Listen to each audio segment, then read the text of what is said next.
إن الحمد لله نحمده ونستعينه ونستغفره ونؤمن به ونتوكل عليه ونعوذ بالله من شرور أنفسنا وسيئات أعمالنا من يهده الله فلا مضل له ومن يضلل فلا هادي له وأشهد أن لا إله إلا الله وحده لا شريك له وأشهد أن محمدا عبده ورسوله يا أيها الذين آمنوا اتقوا الله حق تقاته ولا تموتن إلا وأنتم مسلمون يا أيها الناس اتقوا ربكم الذي خلقكم من نفس واحدة وخلق منها زوجها وبث منهما رجالا كثيرا ونساء واتقوا الله الذي تساءلون به والأرحام إن الله كان عليكم رقيبا يا أيها الذين آمنوا اتقوا الله وقولوا قولا سديدا يصلح لكم أعمالكم ويغفر لكم ذنوبكم ومن يطع الله ورسوله فقد فاز فوزا عظيما أما بعد فإن أصدق الحديث كتاب الله وخير الهدي هدي محمد صلى الله عليه وسلم وشر الأمور محدثاتها وكل محدثة بدعة وكل بدعة ضلالة وكل ضلالة في النار فأعوذ بالله السميع العليم من الشيطان الرجيم بسم الله الرحمن الرحيم يا أيها الذين آمنوا كتب عليكم الصيام كما كتب على الذين من قبلكم لعلكم تتقون.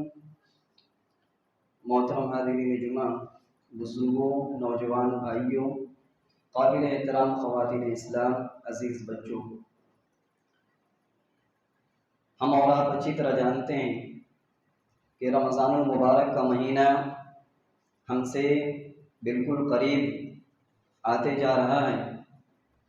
اسی مناسبت کو سامنے رکھتے ہوئے پچھلے خطبہ جمعہ میں رمضان المبارک کا استقبال ہم اور آپ کیسے کریں، رمضان سے پہلے ہم کیا چھوڑ دیں اور کیا کرنے کے لیے تیار ہو جائیں، کچھ باتیں آپ کے سامنے ذکر کی گئی تھی۔ اسلامی بھائیوں، قابل احترام خواتین اسلام، رمضان المبارک کا مہینہ مل جانا، پا لینا، حاصل ہو جانا یا رمضان میں زندہ رہنا، یہ اللہ رب العالمین کی بہت بڑی نعمت ہے، اور جن کو رمضان کا مہینہ مل جائے، پا لیں، زندگی نصیب رہے، وہ اپنے آپ کو خوش نصیب سمجھیں۔ آپ غور کر لیجئے، پچھلے سال بہت سارے لوگ ہمارے اور آپ کے بیچ موجود تھے، رمضان کا مہینہ ان کو نصیب تھا، لیکن اس سال رمضان کے آنے سے پہلے پہلے وہ دنیا سے رخصت ہو گئے۔ یہ اللہ کا احسان ہے کہ اللہ رب العالمین ہمیں باقی رکھے ہوا ہے، اور اللہ تعالیٰ سے دعا بھی کریں کہ اللہ تبارک و تعالی ہمیں اس رمضان کا مبارک مہینہ نصیب فرما اور اس میں نیکیوں کی توفیق بھی نصیب فرما۔ رمضان کا مہینہ ملنا یہ ہمارے لیے خوش قسمتی کی دلیل ہے۔ جیسا کہ میں نے پہلے بھی کہا کہ رمضان میں ہم اور آپ انشاءاللہ زندہ رہیں تو یہ اللہ کی نعمت ہے، اور پچھلے سال بہت سارے لوگ موجود تھے اور اس سال نہیں ہیں۔ ابن ماجہ اور مسند احمد میں صحیح سند سے ایک واقعہ موجود ہے۔ طلحہ بن عبید اللہ رضی اللہ تعالیٰ عنہ فرماتے ہیں کہ اللہ کے نبی صلی اللہ علیہ وسلم کے پاس دو آدمی آتے ہیں، قدم علی النبی صلی اللہ علیہ وسلم من بلی، قبیلہ بلی سے دو لوگ اللہ کے نبی صلی اللہ علیہ وسلم کے پاس آتے ہیں۔ آنے کا مقصد یہ تھا کہ وہ دونوں اسلام قبول کر لیں، وَكَانَ إِسْلَامُهُمَا جَمِيعًا، اور دونوں بیک وقت ایک ہی ساتھ نبی کریم صلی اللہ علیہ وسلم کے سامنے آپ کے ہاتھ پر مسلمان ہوتے ہیں، اسلام قبول کرتے ہیں۔ دو لوگ موجود ہیں، دونوں لوگ ایک ساتھ اسلام قبول کر رہے ہیں، لیکن دونوں کے مزاج میں، عبادات میں، معاملات میں فرق تھا۔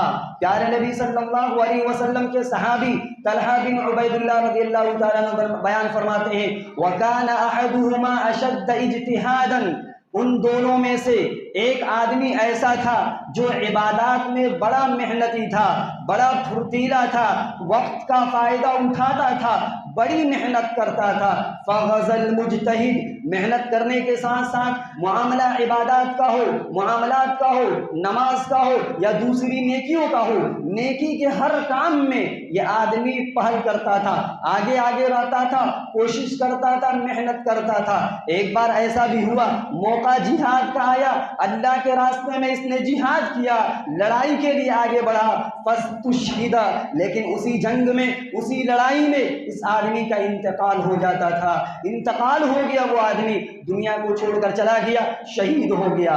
لیکن رہا معاملہ دوسرا آدمی جو عبادت کرتا تھا لیکن پہلے آدمی کے مقابلے میں ذرا کم تھا، لیکن 1 سال بعد تک یہ زندہ رہا، اس کی موت نہیں آئی، 1 سال زندہ رہا۔ طلحہ بن عبید اللہ بیان فرماتے ہیں کہ ایک رات میں نے خواب دیکھا، خواب میں کیا دیکھتا ہوں، میں خود اپنے آپ کو دیکھتا ہوں کہ میں جنت کے دروازے پر کھڑا ہوں اور ان دونوں کو بھی دیکھتا ہوں۔ اچانک جنت سے ایک آدمی نکلتا ہے، فخرج خارج من الجنہ، جنت میں سے ایک نکلنے والا نکلتا ہے، اور نکلنے کے بعد کیا کہتا ہے، وہ آدمی جو 1 سال تک زندہ رہتا ہے اور 1 سال بعد اس کا انتقال ہو جاتا ہے، اس کو اجازت دیتا ہے کہ تم جنت میں داخل ہو جاؤ۔ انتقال بعد میں ہوا، شہید بھی نہیں ہوا، لیکن شہادت کا درجہ اسلام میں بہت اونچا ہے، لیکن بعد میں انتقال ہونے والے انسان کے بارے میں کہتا ہے تم جنت میں داخل ہو جاؤ۔ اس کے بعد پھر تھوڑی دیر کے بعد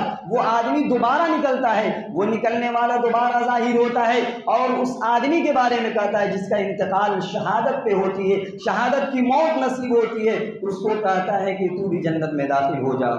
طلحہ بن عبید اللہ کے بارے میں جب بات آتی ہے، طلحہ بن عبید اللہ کے بارے میں کہتا ہے ابھی تمہارا وقت نہیں آیا ہے، تمہارے ابھی موت کا وقت قریب نہیں آیا ہے، تم چلے جاؤ۔ طلحہ بن عبید اللہ کی آنکھ کھلتی ہے، صبح ہوتی ہے، صبح صحابہ کرام کے درمیان اپنے اس خواب کا چرچا کرتے ہیں، لوگوں کو بتاتے ہیں، لوگ تعجب کرتے ہیں، بات چلتے چلتے نبی کریم صلی اللہ علیہ وسلم تک پہنچ جاتی ہے۔ آپ صلی اللہ علیہ وسلم تک جب بات پہنچتی ہے، آپ صلی اللہ علیہ وسلم ایک سوال کرتے ہیں، سنو، ایک سوال کا جواب دو، الیس قد مکث ھذا بعدہ سنۃ، الیس قد مکث ھذا بعدہ سنۃ، کیا یہ آدمی جو بعد میں انتقال ہوا، فطری موت مرا، کیا اس نے 1 سال تک زندہ رہا؟ صحابہ کرام نے کہا ہاں زندہ رہا۔ وَأَدْرَكَ رَمَضَانَ فَصَامَ وَصَلَّى، اور رمضان کا مہینہ اس کو ملا اور رمضان میں روزہ رکھا اور بہت ساری نمازیں پڑھی۔ قالوا بلا، تمام صحابہ کرام نے کہا ہاں اللہ کے رسول، بعد میں انتقال ہوا تھا، ظاہر سی بات ہے رمضان کا مہینہ بھی نصیب ہوا، روزہ بھی رکھا، بہت طرح کی نمازیں بھی پڑھی۔ آپ صلی اللہ علیہ وسلم نے کہا من ای ذلک تعجبون، تب تمہیں تعجب کس بات پہ ہو رہا ہے، کیوں تعجب کر رہے ہو؟ 1 سال زندہ بھی رہا، رمضان کا مہینہ بھی نصیب ہوا، روزہ بھی رکھا اور دوسری نمازیں بھی پڑھی۔ سنو، 1 سال زندہ رہنے کے نتیجے میں اس کی برکت کا نتیجہ یہ ہوا کہ ان دونوں کے درمیان جنت میں درجات اتنا بلند ہے، یعنی دونوں کے درجات میں، بلندی میں، مقام اور رتبے میں اتنا فرق ہے جتنا کہ زمین و آسمان کے درمیان فرق ہے۔ پتہ یہ چلا کہ رمضان کا مہینہ مل جانا یہ واقعی بڑی خوش نصیبی کی دلیل ہے اور جنت میں درجات کو بلندی پر پانے کا بھی ایک ذریعہ ہے۔ رمضان المبارک کا مہینہ ہمارے درمیان آنے والا ہے۔ رمضان میں ہمیں کیا کیا کرنا چاہیے، رمضان میں کون کون سے کام ہمیں کرنی چاہیے؟ خاص طور پر عبادت کی بہت ساری شکلیں ہیں جنہیں ہم اور آپ سال بھر انجام دیتے ہیں۔ رمضان کا تعلق قرآن سے بہت زیادہ گہرا ہے، رمضان کا تعلق قرآن سے بہت زیادہ ہے، اسی لیے رب العالمین نے فرمایا شہر رمضان الذی انزل فیہ القرآن، رمضان ہی کا وہ مہینہ ہے جس میں قرآن کریم کا نزول ہوا، قرآن کریم رمضان میں نازل ہوا۔ لہذا جب رمضان کا مہینہ قرآن کا مہینہ ہے تو ایک مسلمان کا چاہے مرد ہو یا عورت، اس کا تعلق رمضان میں قرآن سے زیادہ ہونا چاہیے۔ قرآن کی تلاوت کثرت سے ہم اور آپ کریں، رمضان میں نیکیاں بڑھ جاتی ہیں، اس کے ثواب بڑھ جاتے ہیں۔ اور خود پیارے نبی صلی اللہ علیہ وسلم کا معاملہ خاص طور پر رمضان میں قرآن کے ساتھ کیسا تھا؟ عن ابن عباس رضی اللہ عنہما قال كان رسول الله صلى الله عليه وسلم أجود الناس وكان أجود ما يكون في رمضان حين يلقاه جبريل وكان جبريل يلقاه في كل ليلة من رمضان فيدارسه القرآن فإن رسول الله صلى الله عليه وسلم أجود بالخير من الريح المرسلة رواه البخاري في كتاب بدء الخلق۔ صحیح بخاری کی روایت ہے، حضرت عبداللہ بن عباس رضی اللہ تعالیٰ عنہما بیان فرماتے ہیں کہ کان رسول اللہ صلی اللہ علیہ وسلم اجود الناس، اللہ کے نبی صلی اللہ علیہ وسلم تمام لوگوں میں، تمام صحابہ کرام میں، تمام امت میں سب سے زیادہ سخی تھے، سب سے زیادہ فیاض تھے، سب سے زیادہ اللہ کے راستے میں خرچ کرنے والے تھے، سب سے زیادہ نیکی کے کاموں میں آگے بڑھ چڑھ کر حصہ لینے والے تھے، اور نیکی میں آگے بڑھنا، سخاوت کا مظاہرہ کرنا اور فیاضی کا مظاہرہ کرنا، اللہ کے راستے میں دینے کا معاملہ رمضان میں بڑھ جاتا تھا۔ وَكَانَ أَجْوَدُ مَا يَكُونُ فِي رمضان میں سخاوت اور اللہ کے راستے میں خرچ کرنا، عبادت کا معاملہ آپ کے درمیان بہت زیادہ بڑھ جاتا تھا، اور خاص طور پر حین یلقاہ جبریل، اور جس وقت جبریل علیہ السلام سے اور آپ کی ملاقات ہوتی اس وقت آپ بہت زیادہ سخاوت کرتے تھے۔ اور جبریل علیہ السلام رمضان میں ہر رات آپ صلی اللہ علیہ وسلم سے ملاقات کرتے۔ جبریل کو رمضان میں آنے کی کیا ضرورت تھی؟ کیوں آتے تھے؟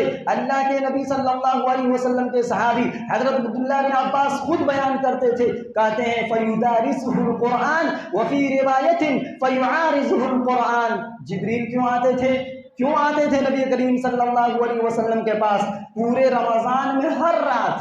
فَيُدَارِسُهُ الْقُرْآنَ، قرآن کا مذاکرہ کرنے کے لیے جبریل علیہ السلام نبی کریم صلی اللہ علیہ وسلم کو قرآن سناتے، اور آپ صلی اللہ علیہ وسلم جبریل علیہ السلام کو قرآن سناتے تھے۔ اور آگے اللہ کے نبی صلی اللہ علیہ وسلم کے بارے میں کہا گیا وَفَإِنَّ رَسُولَ اللَّهِ صلی اللہ علیہ وسلم اجود بالخیر، خیر کے معاملے میں آپ اتنے زیادہ سخی تھے اور اتنا تیزی کرتے تھے، وقت کا فائدہ اتنا زیادہ جلدی استعمال کرتے تھے اور اتنا فائدہ اٹھانا چاہتے تھے، من الریح المرسلہ، ہوا سے بھی زیادہ تیز آپ صلی اللہ علیہ وسلم خیر کے کاموں میں، اچھائی کے کاموں میں، نیکی کے کاموں میں، عبادات میں آپ صلی اللہ علیہ وسلم تیز ہوا سے بھی زیادہ جلدی کیا کرتے تھے۔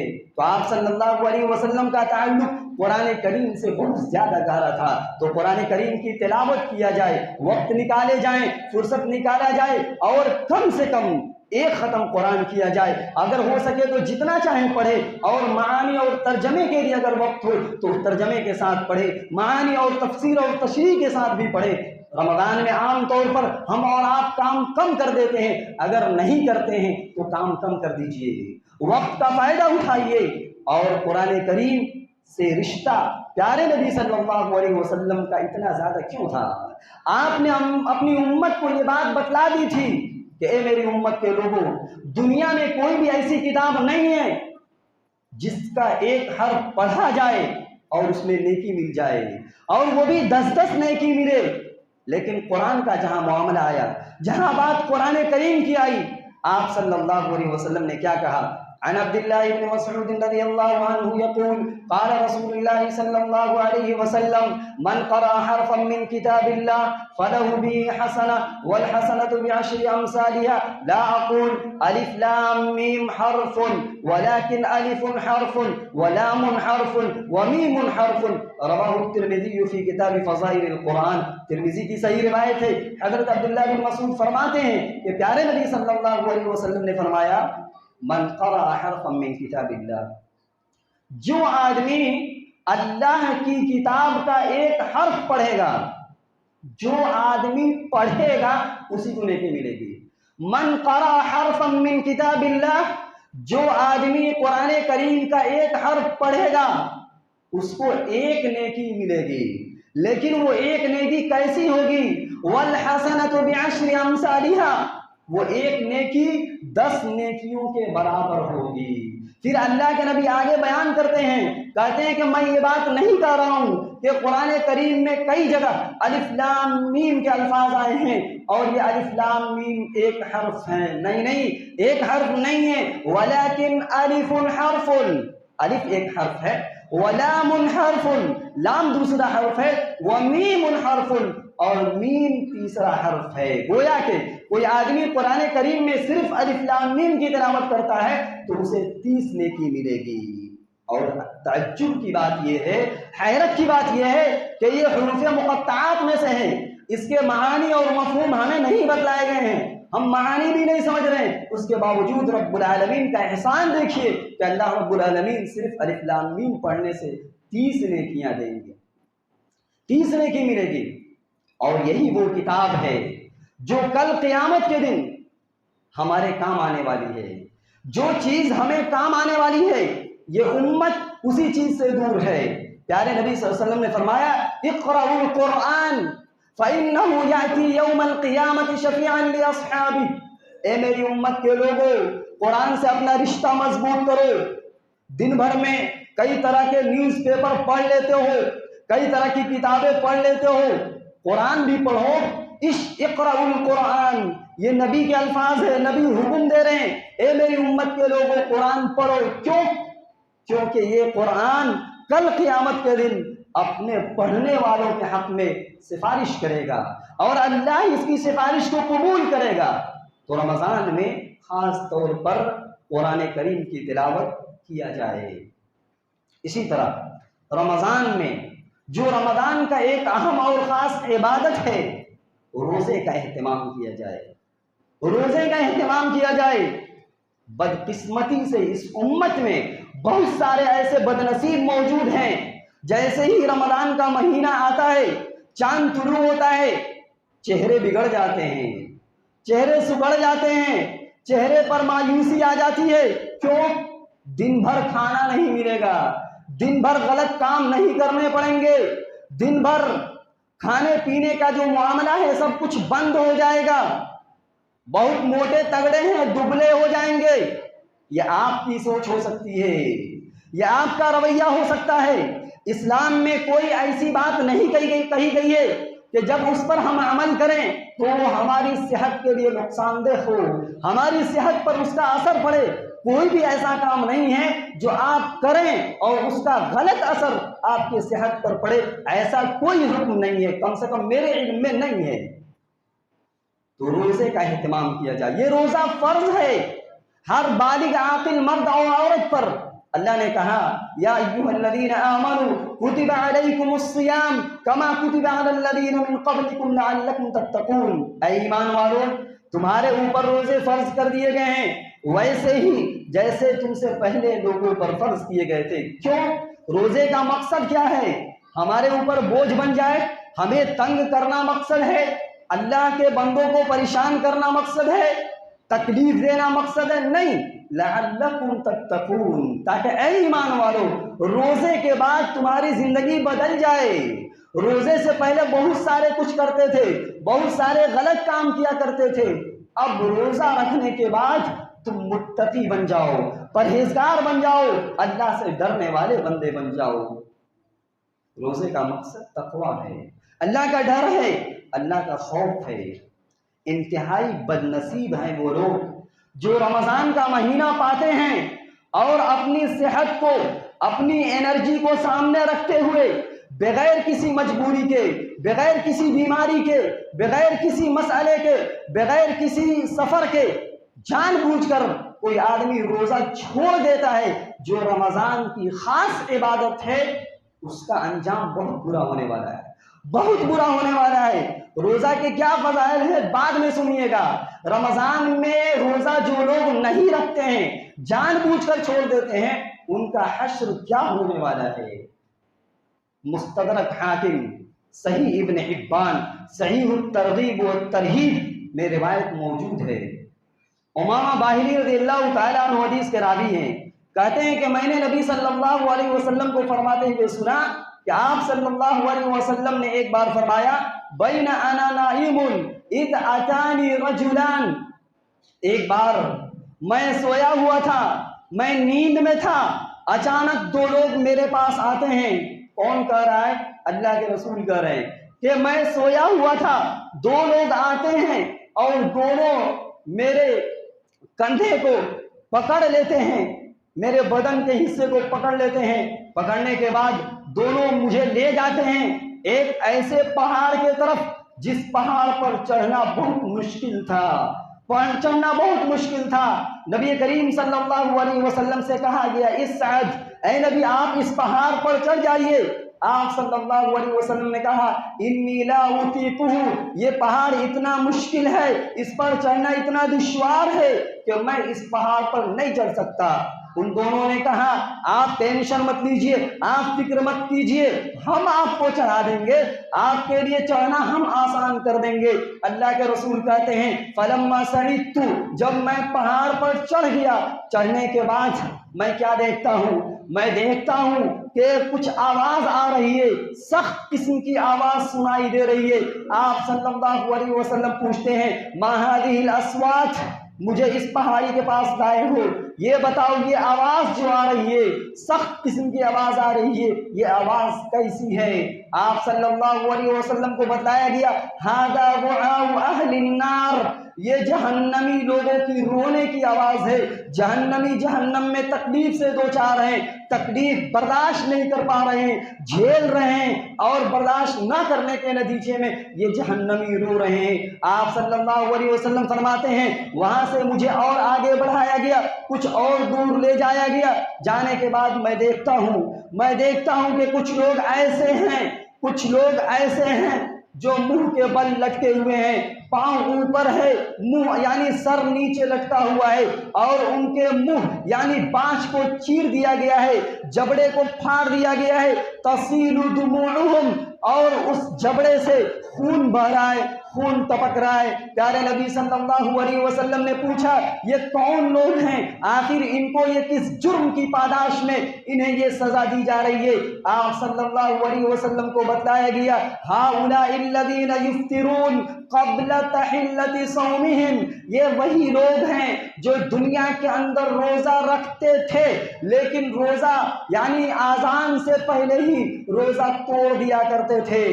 یہ ایسے لوگ ہیں جو روزہ رکھتے تھے لیکن مغرب سے پہلے ابھی روزے کا وقت ختم نہیں ہوا ہے، پہلے ہی روزہ توڑ دیا کرتے تھے۔ یہ ان لوگوں کا انجام ہے جو دنیا میں روزہ تو رکھتے تھے لیکن پورا نہیں رکھتے تھے، آدھا ادھورا روزہ رکھتے تھے، وقت سے پہلے ہی روزہ توڑ دیا کرتے تھے۔ یہ حشر ہے، یہ انجام ہے ان بد نصیبوں کا جو روزہ رکھنے کے باوجود جہنم میں جا رہے ہیں، جبڑے چیر دیے جا رہے ہیں، پھاڑ دیے جا رہے ہیں۔ اندازہ لگائیے ان لوگوں کا کیا حشر ہونے والا ہے جو سیرے سے روزہ نہیں رکھتے ہیں، وہ روزہ ہی نہیں رکھتے ہیں، تو ان کا حشر کیا ہونے والا ہے؟ یہ انجام ہے روزہ خوروں کا، یہ انجام ہے ان لوگوں کا جو رمضان کا مہینہ پانے کے باوجود روزہ نہیں رکھتے ہیں۔ جو لوگ روزہ رکھتے ہیں ان کو کیا ملنے والا ہے؟ ان کو بہت کچھ ملنے والا ہے۔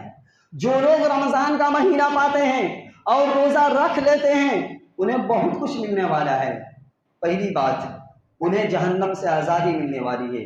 پیارے نبی صلی اللہ علیہ وسلم نے فرمایا عن ابی سعید الخدری رضی اللہ عنہ قال قال رسول اللہ صلی اللہ علیہ وسلم ما من عبد يصوم يوما في سبيل الله الا بعد الله بذلك اليوم وجهه عن النار 70 خريفا، رواه مسلم فی کتاب الصیام۔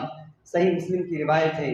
پیارے نبی صلی اللہ علیہ وسلم نے فرمایا کہ جو بندہ اللہ کو خوش کرنے کے لیے، اللہ کے راستے میں اللہ کو راضی کرنے کے لیے صرف ایک روزہ رکھتا ہے، جو آدمی صرف ایک روزہ رکھتا ہے، مقصد اللہ کو خوش کرنا ہے کہ ایک روزہ رکھوں گا یا رکھوں گی اللہ خوش ہو جائے گا، اللہ کے نبی فرماتے ہیں کہ اس ایک روزہ رکھنے کی وجہ سے، اس ایک روزہ رکھنے کی برکت کا نتیجہ یہ ہے کہ اللہ رب العالمین اس انسان کو جہنم سے اتنا دور کر دے گا کہ 70 سال لگ جائے اس دوری کو طے کرنے میں۔ 70 سال کی مسافت تک رب العالمین اس انسان کے چہرے کو جہنم سے دور کر دے گا جو ایک وہ روزہ رکھے گا۔ اسی طرح جو آدمی روزہ رکھتا ہے، دنیا کے اندر بہت سارے کام ہم اور آپ کرتے ہیں، نماز ہے، حج ہے، زکوٰۃ ہے، غریبوں کی مدد ہے، پڑوسیوں کے ساتھ حسن سلوک ہے، ماں باپ کے ساتھ حسن سلوک ہے، سب کی نیکیاں تقریباً بتلا دی گئی ہے۔ لیکن روزہ یہ ایسا عمل ہے، کتنا نیکی ملے گا، کتنا ثواب ملے گا معلوم نہیں ہے، اللہ نے بتلایا نہیں ہے۔ پیارے نبی صلی اللہ علیہ وسلم فرماتے ہیں، مسلم شریف کی روایت ہے، کل عمل ابن آدم یضاعف، انسان جو بھی عمل کرتا ہے اس عمل کی نیکیاں بڑھا دی جاتی ہیں، ثواب بڑھا دیا جاتا ہے۔ کتنا؟ الحسنۃ عشر امثالها الى 700 ضعف، ایک نیکی کرے گا تو 10 گنا ثواب ملے گا، 10 گنا سے لے کر 700 گنا تک اللہ بڑھا دے گا ہر عمل کا ثواب، ایک یعنی 10 گنا سے لے کر 700 گنا تک اس کا اجر اور اس کا بدلہ اور اس کا ثواب ملنے والا، الا الصوم، سوائے روزہ کے۔ کیوں؟ کیا روزہ اس اعمال میں شامل نہیں ہے؟ اللہ فرماتا ہے الا الصوم، سوائے روزے کے، فإنه لي وأنا أجزي به، اس لیے کہ روزے کا معاملہ، اس کا تعلق مجھ سے ہے اور میں ہی اس کا بدلہ دوں گا۔ حالانکہ دوسری نیکیوں کا بدلہ بھی اللہ ہی دے گا، لیکن روزے کا بدلہ کتنا دے گا کسی کو نہیں معلوم۔ پھر آگے اللہ کے نبی فرماتے ہیں کہ اللہ یہ فرماتا ہے یدع طعامہ وشہواتہ یا وشہوتہ، کہ بندہ کھانا چھوڑ دیتا ہے، بندہ خواہشات کو چھوڑ دیتا ہے، بندہ پینے کی چیزوں کو چھوڑ دیتا ہے، من اجلی، میرے لیے۔ جب بندہ میرے لیے کھانا پینا چھوڑ دیا، اپنی خواہشات کو قربان کر دیا، تو بدلہ میں ہی دوں گا۔ روزہ گناہوں کے کفارے کا بہترین ذریعہ ہے۔ پیارے نبی صلی اللہ علیہ وسلم فرماتے ہیں، بخاری اور مسلم کی روایت ہے، من صام رمضان ایمانا واحتسابا غفر له ما تقدم من ذنبه، جو آدمی رمضان کا مہینہ پائے اور رمضان کا روزہ رکھے ثواب کی امید رکھتے ہوئے، اور ایمان بھی ہو، عقیدہ بھی صحیح ہو، اور ثواب کی لالچ میں، ثواب کی امید میں روزہ رکھے، غفر له ما تقدم من ذنبه، اللہ اس کے پچھلے گناہ کو معاف کر دے گا۔ جس کا تعلق حقوق اللہ سے ہے اور چھوٹے چھوٹے گناہ ہیں، اللہ روزہ رکھنے کی وجہ سے معاف کر دے گا۔ روزہ یہ انسان کو بچاؤ کا سب سے بہترین ذریعہ ہے۔ پیارے نبی صلی اللہ علیہ وسلم فرماتے ہیں، کئی الفاظ ہے، الصیام جنۃ، الصیام جنۃ یا انما الصیام جنۃ یستجن بها العبد من النار، کہ روزہ ڈھال ہے، روزہ بچاؤ کا ذریعہ ہے۔ اسی طریقے سے جس طریقے سے ایک آدمی لڑائی میں، جنگ میں ڈھال کو اپنے ساتھ رکھتا ہے اپنا ڈیفنس کرنے کے لیے، اپنے آپ کو بچانے کے لیے، دشمن سے مقابلہ کرنے کے لیے، ٹھیک اسی طریقے سے روزہ بھی ڈھال ہے، بچاؤ کا ذریعہ ہے۔ یستجن بها العبد من النار، جب آدمی روزہ رکھتا ہے، بندہ روزہ رکھتا ہے تو اپنے آپ کو اس روزے سے، جہنم سے بچا لیتا ہے۔ ایک جگہ کہا کہ الصوم جنۃ من عذاب اللہ، روزہ اللہ کے عذاب سے بچاؤ کا سب سے بہترین ذریعہ ہے۔ روزے دار کی اتنی قدر کی گئی ہے اسلام میں، اور نبی کریم صلی اللہ علیہ وسلم کی حدیث میں، کہ اللہ تبارک و تعالی نے جنت میں ایک خاص دروازہ متعین کر رکھا ہے، جس میں دوسرے لوگ داخل نہیں ہوں گے، جس میں صرف روزے دار داخل ہوں گے۔ سہل بن سعد کہتے ہیں کہ پیارے نبی صلی اللہ علیہ وسلم نے کہا، ان فی الجنت بابا، جنت میں ایک دروازہ ہے، یقال له الریان، جس کا نام ریان ہے، اور اس دروازے سے کون لوگ جائیں گے؟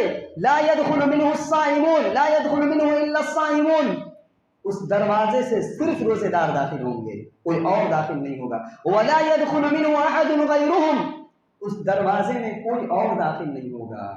کل قیامت کے دن اللہ رب العالمین آواز لگائے گا، این الصائمون، کہاں ہیں روزہ رکھنے والے، کہاں ہیں وہ لوگ جو دنیا میں روزہ رکھتے تھے؟ فیقومون، وہ لوگ کھڑے ہو جائیں گے، اور جو لوگ روزہ نہیں رکھتے ہوں گے وہ کیا کریں گے؟ روزے دار تو کھڑے ہو جائیں گے اور وہ اپنا منظر اور اپنا ٹھکانہ دیکھنا چاہیں گے، اجازت مل جائے گی کہ آپ باب الریان سے داخل ہو جائیے۔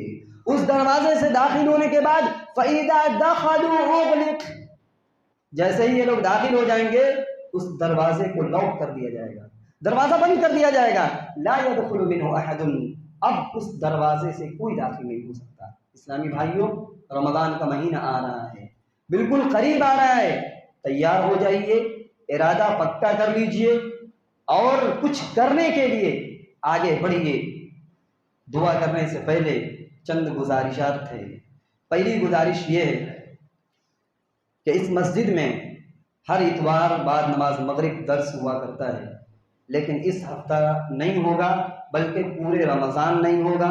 رمضان کے بعد 30 اپریل سے دوبارہ درس شروع ہو جائے گا، اس اتوار کو آپ کو نہیں آنا ہے۔ دوسرا اعلان یہ ہے کہ آپ جانتے ہیں ایم ایم کالونی میں ایک مدرسہ چلتا ہے جو دارالہدیٰ اکیڈمی کے نام سے موسوم ہے، ہم اور آپ اچھی طرح جانتے ہیں۔ اس مدرسے میں بہت سارے بچے حفظ قرآن مکمل کر چکے ہیں، اسی مناسبت سے ایک پروگرام ہے، دینی پروگرام ہے، جس میں کئی علماء تشریف لا رہے ہیں جنہیں آپ جانتے بھی ہیں، پہچانتے بھی ہیں۔ وقت جو ہے 8 بجے ہے، دن جو ہے اتوار ہے، تاریخ 19 تاریخ بروز اتوار 8 بجے صبح، اور یہ پروگرام تقریباً 12-1 بجے تک چلے گا۔ خواتین سے بھی گزارش ہے کہ آپ بھی تشریف لائیں، اور یہ ایم ایم کالونی میں ہی ہے پروگرام، اور خواتین بھی تشریف لائیں، اور کھانے کا بھی نظم رکھا گیا ہے، اور خود بھی آئیں اور دوسرے ساتھیوں کو بھی لے کر آئیں۔ رب العالمین سے ہم دعا کرتے ہیں کہ رب العالمین اس پروگرام میں ہم تمام لوگوں کو شرکت کی توفیق نصیب فرما۔ رب العالمین تقریر کے حوالے سے ہم دعا کرتے ہیں کہ اللہ تعالی ہمیں رمضان کے آنے سے پہلے پہلے مکمل طور پر ہمیں تیار ہو جانے کی توفیق نصیب فرما۔ رمضان میں قرآن کریم کی تلاوت کثرت سے کرنے کی توفیق نصیب فرما۔ ٹھیک اسی طریقے سے رمضان میں روزے کا اہتمام پورے طور پر کرنے کی توفیق نصیب فرما۔ قیام اللیل یعنی تراویح کی نماز بھی، اس کا بھی اہتمام کرنے کی توفیق نصیب فرما، اور ہو سکے تو صدقہ و خیرات اور زکوٰۃ وغیرہ کا بھی اہتمام کرنے کی توفیق نصیب فرما۔ آپ کا ادارہ بھی ہے، آپ جانتے ہیں، اس میں بھی تعاون کریں، اور پروگرام میں بھی اگر حصہ لینا چاہیں تعاون کا تو آپ لے سکتے ہیں۔ دعا ہے کہ اللہ رب العالمین ہمیں کہنے سننے سے زیادہ ہم سب کو عمل کرنے کی توفیق نصیب فرما، آمین۔ اللهم ارنا الحق حقا وارزقنا اتباعه وارنا الباطل باطلا وارزقنا اجتنابه ربنا آتنا في الدنيا حسنة وفي الآخرة حسنة وقنا عذاب النار وآخر دعوانا أن الحمد لله رب العالمين۔